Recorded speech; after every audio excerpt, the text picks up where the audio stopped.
Oh, there we go. I see it. All right. It's all yours, Johan. Okay. Well, Happy New Year, everybody. It's a new year, a new start, hopefully. And maybe this year will be better than last year.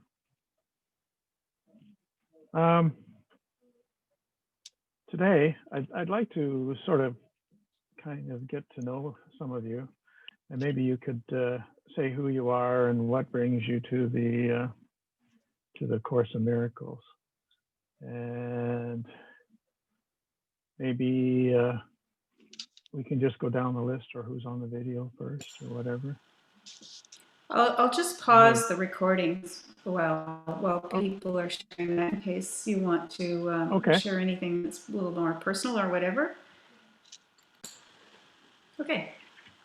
Okay.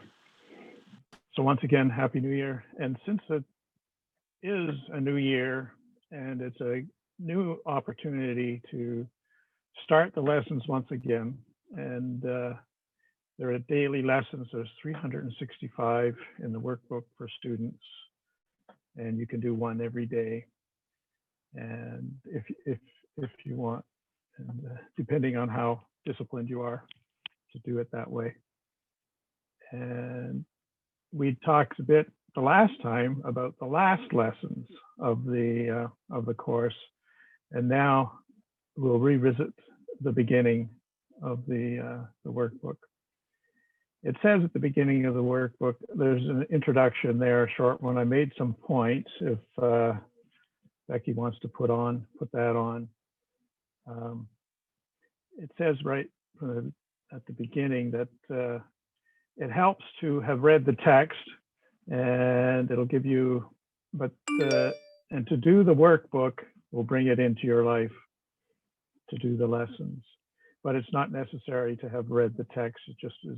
It's very helpful if you have, or read parts here and there, which is my experience. I've read it all over the place, and I'm currently reading it again from front to end. And what I do is I listen as well to the text as I'm reading. Keeps me focused and avoids that scattered mind we have. So in the introduction, the exercises are designed to retrain the mind. And it really means to help you to look at things differently. And actually, I find it very interesting to, it helps you to watch your mind and see what your mind is doing. Often we just think, and we just do, and we just have thoughts, and we don't really think about those thoughts that we're having. And this course can really help you to get your mind around your mind, so to speak. So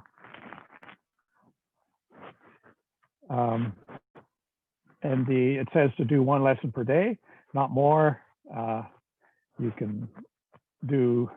It doesn't matter if you skip a day or whatever. Just don't make it too stressful for you. Just do it. Don't go any faster than one lesson a day. We're going to go a little faster today, hopefully, if we have enough time to, because we're on the 11th day of January. I thought we might just do a little overview of the first 10, at least, maybe up to about 8 or 7. And that in the introduction, it says the purpose is to undo the way you see, to acquire a true perception. First of all, it makes you, it kind of guides you to see what your mind is doing and to undo the way you see things and to acquire a true perception. True perception in the course is, in a couple of words, is to see with God's eyes and not your own, and apply his immense knowledge to you in what you are actually seeing. If true perception has been achieved in connection with any person, situation, or event, total transfer to everyone and everything is certain. On the other hand, one exception held apart from true perception makes its accomplishments anywhere impossible. So this is really a guiding point. The lessons are very general because God's perception applies to everything through his understanding, in other words. So if you start picking and choosing here and there, it's kind of a guide, or it's saying to you, okay, maybe I'm not looking at this the way I should, or the way that maybe God, through God's love, that we can look at things. So it's a marker, and it's also an understanding that truth is not a pick and choose thing. It's universal. So this is God's truth. And then, of course, there's the who is, what is God. And when you get into the course, you get into that as well. The very nature of true perception is that it has no limits. It is the opposite of the way you see now. And we tend to limit what we perceive and think we see, and apply one perception very indiscriminately, maybe not so indiscriminately, which we should do, but we pick and choose. Another point was the overall aim of the exercises is to increase your ability to extend the ideas you will be practicing to include everything, which I've already mentioned. This is really the physicist's idea of singularity, what the universe is, and on a spiritual side, a metaphysical side, it's what God is. God includes everything. So the practice of the course helps you to include everything.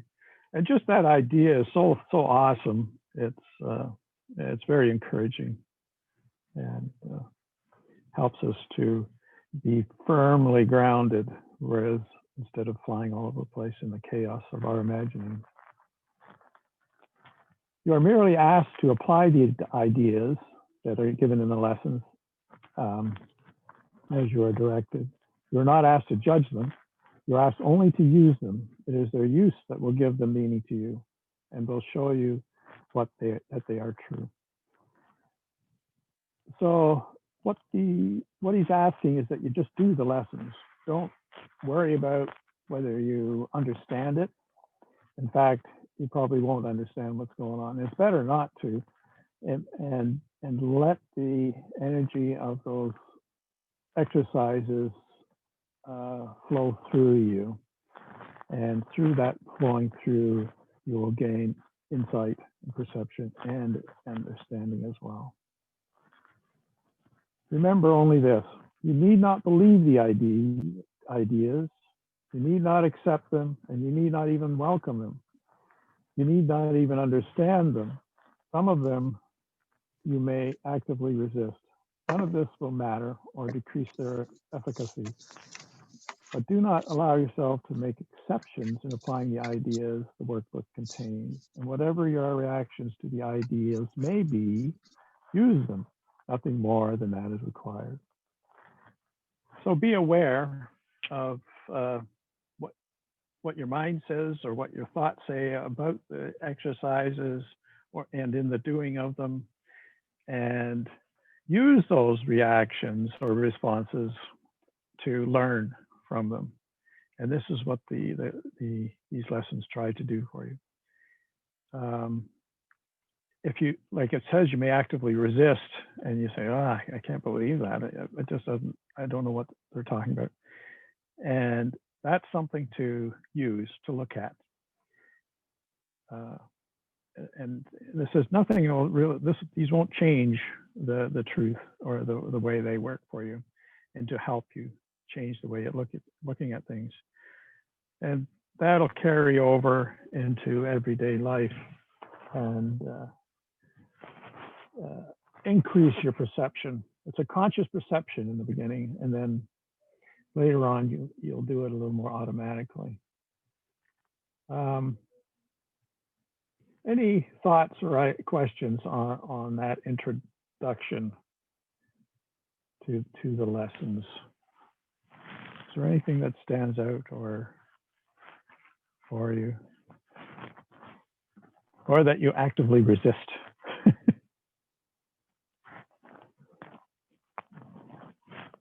If not, we'll have a look at the lessons. I've picked the first 6, first of all, there, and I've picked out a few comments from each one. What I was thinking that I could do is let you have a quick look over them. I didn't have these posted ahead of time. Sorry about that. But if you want to take it, or I'll even go through them quickly and see what stands out for you. And then we'll, if you have a particular question or something you want to ask, or that sees or even disturbs you, or you're wondering about, let me know. One that stands out maybe a bit more than the others. So the first one, this is actually the lesson, the focus. It says, and then there's a thought below it. Nothing I see in this room, on this street, from this window, in this place means anything. And this is what the first lesson is asking you to look at, which is actually gets right to the core of the course, just jumps right in. And in it, it says, be sure that nothing you see is specifically excluded. So don't pass over what you're looking at or what falls in your perception or what you see, and just to apply that to it. Nothing I see means anything. Nothing I see, and just name the object. Lesson 2, I have given everything I see in this room all the meaning that it has for me. And then you go around and you repeat the statement. And it says, ask you to remain as indiscriminate as possible in selecting subjects. Make no attempt to include anything particular, but sure that nothing, be sure that nothing is excluded. So it's asking in both of these to be inclusive in these exercises. Lesson 3, I do not understand anything I see in this room. So this is very specific in that sense. In this street, on this street, from this window, in this place, on my desk, what I'm just gazing at. The point of the exercise is to help you clear your mind of all past associations, to see things exactly as they appear to you now, and to realize how little you really understand about them. So it's asking you to say, I do not understand anything. Number 4, these thoughts do not mean anything. They are like the things I see in this room, on the street, from this window, in this place. So now you're transitioning from physical objects to what's going on in your mind. And you'll have thoughts about the things you see, what you're looking at. And it's asking you to repeat this with everything you see. These thoughts do not mean anything. It's actually asking you to look at your thoughts. Use good thoughts as well as bad. None of them represents your real thoughts, which are being covered up by them. The good ones are but shadows of what lies beyond, and shadows make sight difficult. The bad ones are blocks to sight and make seeing impossible. So it's just trying to get you to realize that the thoughts that you have don't mean anything. They're just thoughts. I'm never upset for the reason I think. The upset may seem to be fear, worry, depression, anxiety, anger, hatred, jealousy, or any number of forms. Even regret can be an upset, all of which will be perceived as different, and this is not true. Again, it's the all-inclusiveness of the course, saying that they're all one and dealing with all of them. If you can get the perception along the line of the way God looks at things. Number 6, I am upset because I see something that is not there. Now, this is a good one. There are no small upsets. They're all equally disturbing to my peace of mind. And that's the point, I think they are. So there's no small, there's no size, there's no big ones. And it's trying to point out they are equally disturbing. And I am upset. I think I'm upset because I see something that really isn't there.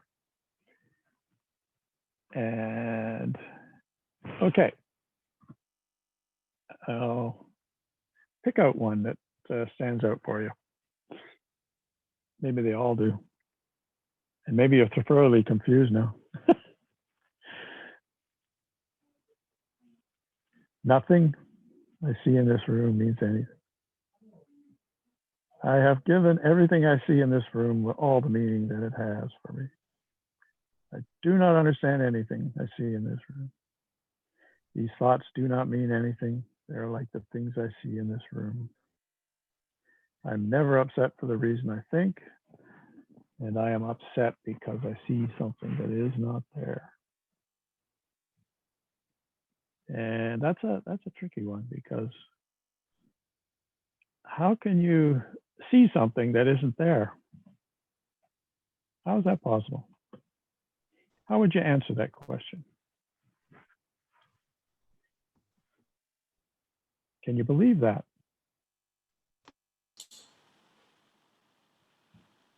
Yeah. Yes, go ahead. I think for me, when I think about that, I think about two people viewing the same, situation, being in the same situation. And sometimes, I mean, two people can have two very different responses, or two totally different views of a situation.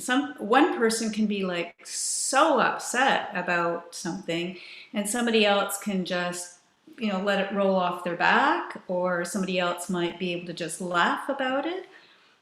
So is the person who is laughing about it not seeing what the person who is upset about it sees? To me, that was the best way that I could wrap my head around this idea of being upset about something that isn't even there.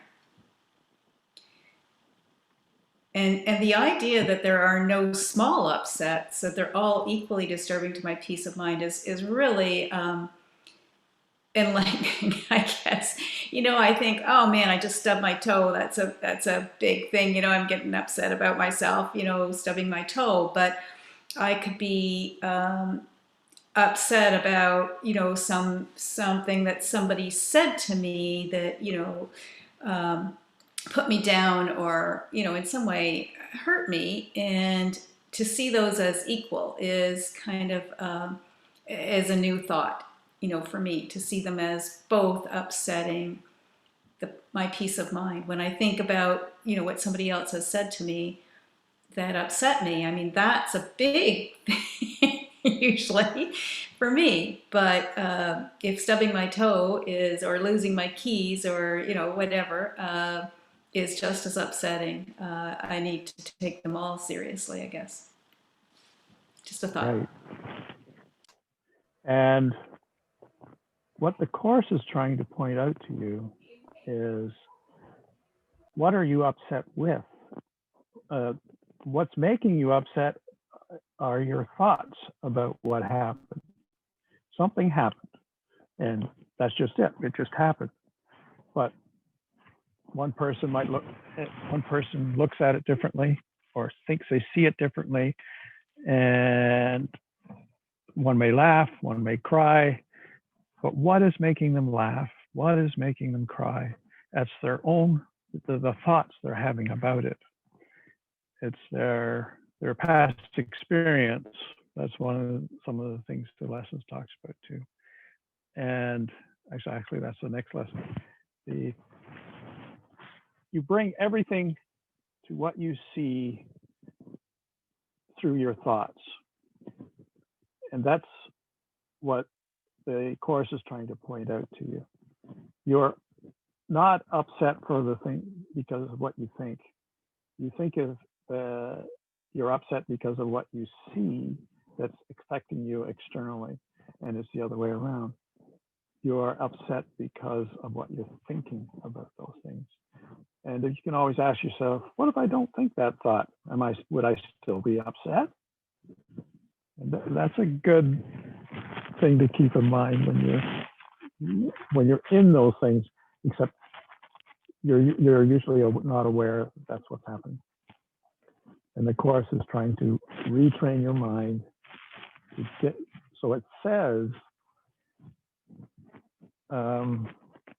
like the very first one, nothing I see in this room means anything. And it actually doesn't.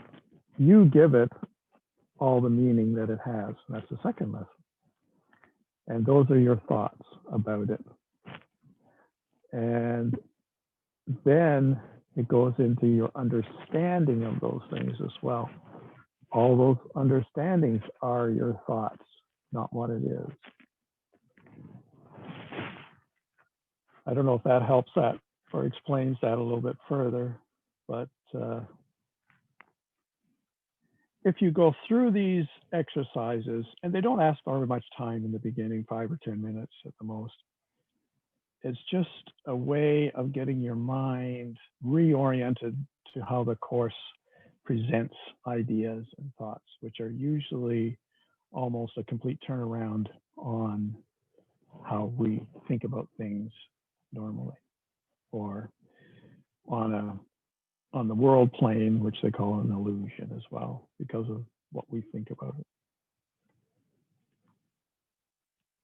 Okay, I'm going to just check the chat here. Are there any other questions? I don't see any.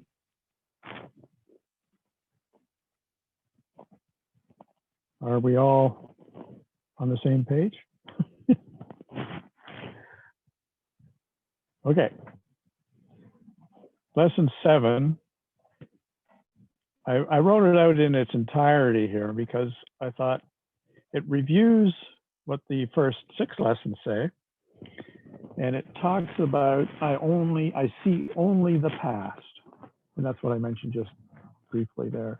You bring that past into your observations, into what you're seeing. And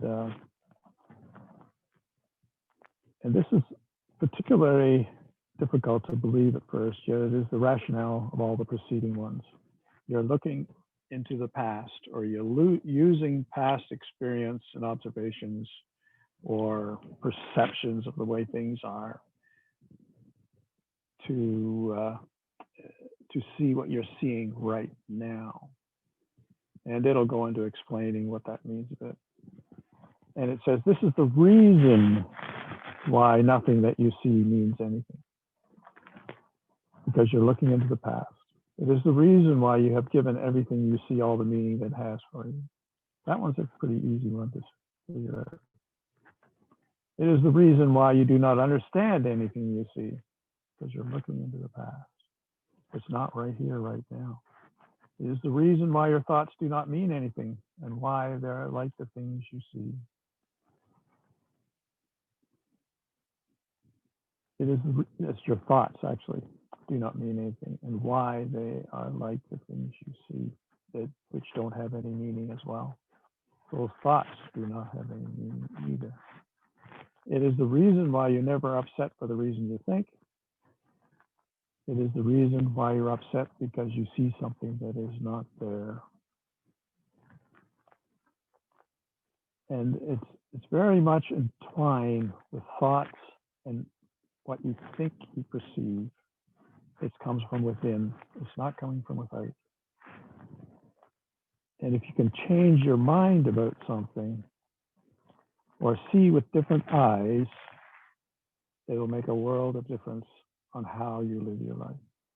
And that's pretty well the essence of this course, to try to get you to see things with different eyes, and particularly the eyes of God, the voice that sounds in your heads and those eyes that see things for you. And in the explanation, old ideas about time are very difficult to change because everything you believe is rooted in time and depends on your not learning these new ideas about it. If that is precisely why you had new ideas, you need new ideas about time. The first time idea is not really so strange as it may sound at first. This first time idea. So the course talks a lot about time, and time really does not exist in eternity. It is such a brief moment that it does not really exist. And in eternity, it's just God's world. If we live in that place, we can deal with things in the time that we give it, and with a much broader and different perspective. And it says, look at a cup, for example. Do you see a cup? Or are you merely reviewing your past experiences of picking up a cup, being thirsty, drinking from a cup, feeling the rim of a cup on your lips, having breakfast, and so on? Are not your aesthetic reactions to the cup too based on past experiences? How else would you know whether or not this kind of cup will break if you drop it? What do you know about this cup except that you learned what you learned in the past? You would have no idea what this cup is except for your past learning. Do you then really see it? As you know, you'd be looking at an object that has no meaning. Look about you. This is equally true of whatever you look at. Acknowledge this by applying the idea for today indiscriminately to whatever catches your eye. And you say, I only see the past into whatever you're looking at. It says, do not linger and omit nothing. Glance briefly at each subject and move to the next. And then it says 3 or 4 practice periods of a minute or so will be enough. So that's kind of the gist of the first lessons.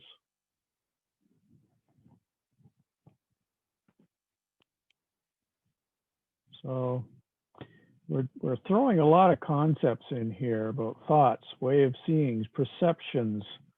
We haven't even got it into the reactions or responses, but it's talking at the beginning of how you see things, how your mind thinks of things, and it's trying to draw you back and to watch what you're looking at and watch what your mind says about those things and where you put your emotions and feelings and how those thoughts affect everything that you're doing.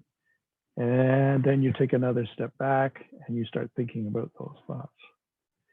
And one, like the question I asked just earlier, what if you weren't thinking that thought? How would you feel? And then the lessons ramp up. It's kind of like a ladder effect. And the next lessons goes a little bit deeper into each one of those things. Lesson 8, we're going fast over these. My mind is preoccupied with past thoughts. One wholly true thought one can hold about the past is that it is not here. So that makes sense, right? Right now at this moment, there is no past unless we bring it into here and now, then it's here in our thoughts. To think about it at all is therefore to think about illusions, because it's not here, it's nothing really. And so when you think about the past, you're thinking illusory thoughts. Very few have realized that what is actually entailed in picturing the past or in realize what is in, hold on, let me read that again. Very few have realized what is actually entailed in picturing the past or in anticipating the future. The mind is actually blank when it does this because it is not really thinking about anything. And it asks you to keep your eyes closed because this is because you actually cannot see anything. You keep your eyes closed and that kind of represents the idea that you're not really seeing anything. And it is easy to recognize that no matter how vividly you may picture a thought.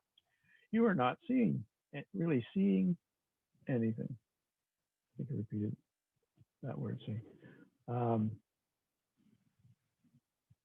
So if you're imagining what you're looking at with your eyes closed, it's what it is. It's an imaginary thought, imaginary picture. And they're saying it's the same thing when you open your eyes and you actually think you're seeing something. You're not seeing anything. There's a good one. Number 9, I see nothing as it is now. That's because you're bringing all these past things into your perceptions. Understanding is not necessary at this point. So there's no real understanding necessary in these lessons at this point, because they'll be going over them. They repeat different versions of these lessons over and over throughout. In fact, the recognition that you do not understand is a prerequisite for undoing your false ideas. So if you can get it in your head that, maybe I don't understand this. This is a first step in saying, let me see things differently. These exercises are concerned with practice, not with understanding. It is difficult for the untrained mind to believe that what it seems to picture is not there. So, and that brings into all your other senses too. When you touch something, wow, how can you say that that's not there? And if you want to go deeper, everything's on a molecular level and it's really not there. My thoughts do not mean anything. There's a good one. This time the idea is introduced with my thoughts instead of these thoughts about this table. These are now my thoughts about this table, not just external thoughts. These are actually your thoughts. The emphasis is now on the lack of reality of what you think you think. There's a good. And the presence of these thoughts means that you are not thinking. This is merely another way of repeating your earlier statement that your mind is really blank. To recognize this is to recognize nothingness when you think you see it. As such, it is the prerequisite for vision. So,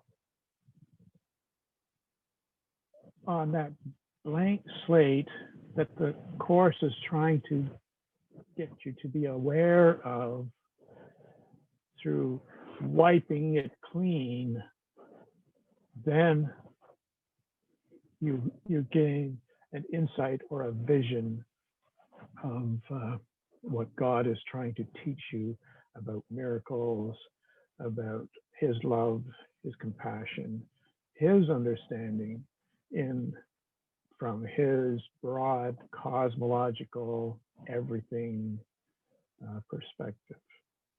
And like it says in the last lessons, how can you not want God's perception, God's way of God's vision, or the creator, the goddess, whoever you I'm just going to say picture is that all-encompassing being who is, anyway. So I've talked a lot here. Are there any thoughts, or does it help you at all to delve further into this course? It's to me, when I started, it was the Christian terminology was a block. But once I began to see or to understand or to perceive things differently, that they weren't looking at my preconceived, my past thoughts about Christian terms, and that I could have a blank slate about those terms and write God's wisdom onto them. So,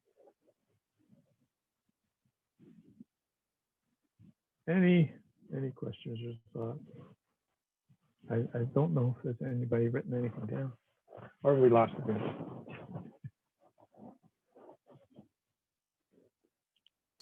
I'm not seeing any questions. I have, Sheila says, as we start with the lessons, one per day, and read the beginning portion of the book at our own pace, or should we read the beginning just before be doing the lessons?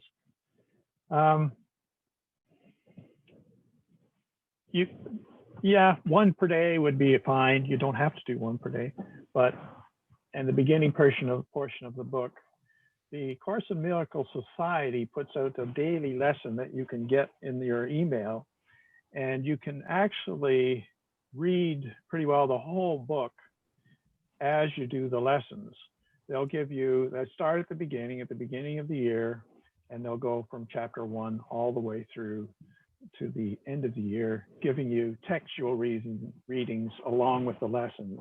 And I find that really, really helpful. And also they give several commentaries. One person I like who comments is Sarah. I forget her last name, but she writes extensively on each lesson, and they're quite enlightening and insightful, and a joy to read. So if you prefer that, you can do that. You can do a lesson per day, read the section they give you, and they even give you an audio version, which I'm not too keen on the way they do it, but it's there. You can find that audio version, or you can find the whole book on audio, both the original edition and also the second or third edition that they have. I've just posted that link in the chat for everyone, Johan, so that you can click on that and go directly to those lessons. And I think Sheila has a question there that she wanted to raise. Yes, thank you. I think it's that would be very helpful for that link. Thank you. And I'm just actually trying it right now, and I can't seem to get it to work, though. It says it's error 404 with that link. Okay, let me try again. Sorry. But that's what I need, is some structure to know, because that's what I found with when I got this book, I didn't know where to start. So I feel like if I had the daily structure like you're talking about, that would be very helpful, for at least for me anyways. Thank you. Yeah, that should be the Course in Miracles Society, or is that the, yeah? It's JCIM. the Course in Miracles original edition. It comes up if you click on the link. That's right, yeah. There's a few differences between the original and subsequent editions. I find some of the subsequent ones are a little more consistent throughout in their terminology. And I love the way they reference everything. It's referenced almost like the Bible. And somebody mentioned that the course book is bigger than the Bible. But it's a miracle the way it came out as well, and that it's here. So that's a miracle in itself. I see Daryl has had to leave. He's got some grandkids to look after.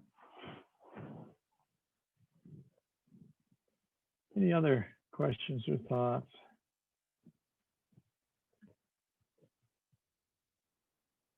I know, are you still there, Dan? Yes, thank you, Johan. You do a really good job. I envy you. Yeah. Well, thank you. I had a question for you. You were pretty close to when it came out, and I wonder what that did you had access to the original edition, or maybe later editions as well? No, not in the beginning. I now have the original edition. I have the edition that Wapnick and Ellen Kenneth Wapnick is the same one that I think you're reading from. But yes, I have the I also have her text. But I guess the biggest thing that I might be able to contribute is to try and encourage people to to try and do the lessons. You don't have to, as you said, but I think it really helps if you can do the lessons every day. And I also believe that, and I think you suggested or actually stated that you bring the text along with it whenever you do the lesson, and Yeah. and that's what Sarah does for us, or that's what the society does for us in the recommendation that you just made to go online and follow it. It also makes it a daily, you kind of commit to it daily. And I'm hungry for it every morning. I can hardly wait to get up and see what Sarah has to say today. Or Alan Watson also writes a good commentary. And and Alan is with I'm not sure what I think it's a Circle of Atonement out in Sedona, Arizona, and that he has partnered with Robert Perry, and they I think are the producers of the original edition. Okay. And there was some big court disputes earlier on about could they copyright it or not. They could not. They weren't able to copyright it because they already had it in the hands of a few hundred people. And Right. Yeah. and Jesus never meant for anything to be inaccessible for whatever reason. If Jesus has to do with it, it's for everybody. There's no shortening it.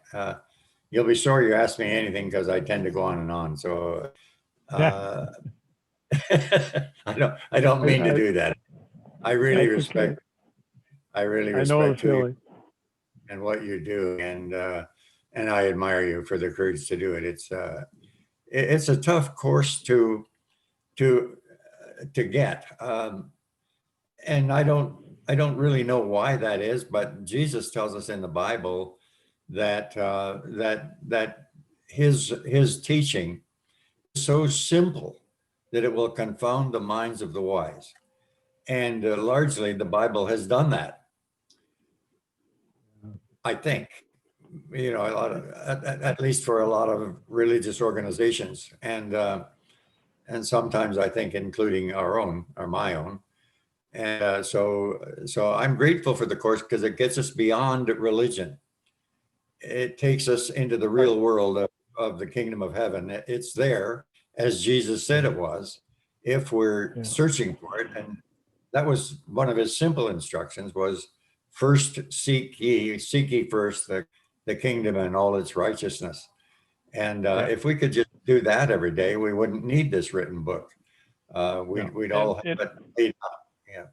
Yeah. The course even says once you get it, you don't need the book anymore. It does, but boy, I love the comment you made in the beginning where you said, as many times as you go over it, it's always very beneficial. And that's me. I don't know how many times I've read it, but I can promise you that I'm just hungry for it all the time. Yeah. And I think everyone will get there. I don't mean exactly the way I have, but in their own time and in their own place. The guarantee is that all of us will live in and understand the freedom and joys of the kingdom of heaven, or being one with the Father. Yeah.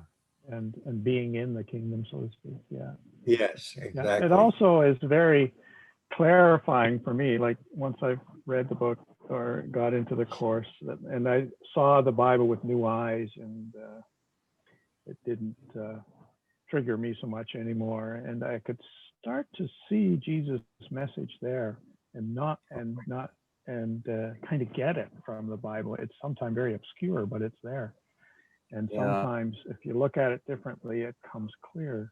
And also you begin to see the principles of the course almost everywhere. Right. Once you see your brothers and sisters, that's who, everybody is our brother and our sister, and part of creation, and has the God's spirit within. And you start to see it in or become aware of it in so many expressions. It doesn't have to be just particularly through this book, but Yeah, it's very facilitating that way and very empowering. And especially in these times, your spirit tends to be raised up out of like those feelings they're talking about when you look at things, your illusion thoughts, yeah, those feelings you get about your thoughts. Depression, especially, is a hard one as we kind of separate ourselves out from each other and try to distance, which is not very therapeutic. Anyway, and it's all helpful. I think we're getting close to the end of the time. If there's anybody who has a final comment or question, that would be great. Yes, I didn't get to write down the link that was put up. I'll put them up again, and you can. They'll be in the chat, and you can just click on the links, and that should open them up for you. And if Jan, if you're okay, I'll put your email address in there as well, in case. Oh, definitely, sure. In case somebody has a question that comes up, as you're going through the lessons. I just have to write fast. Oh, I missed it again. It should be in the chat. Can you see it there? If you open the chat. It was there for like half a second and then gone. Okay, I'll put it there. I'll put it in again. Yeah. Hopefully. Okay. So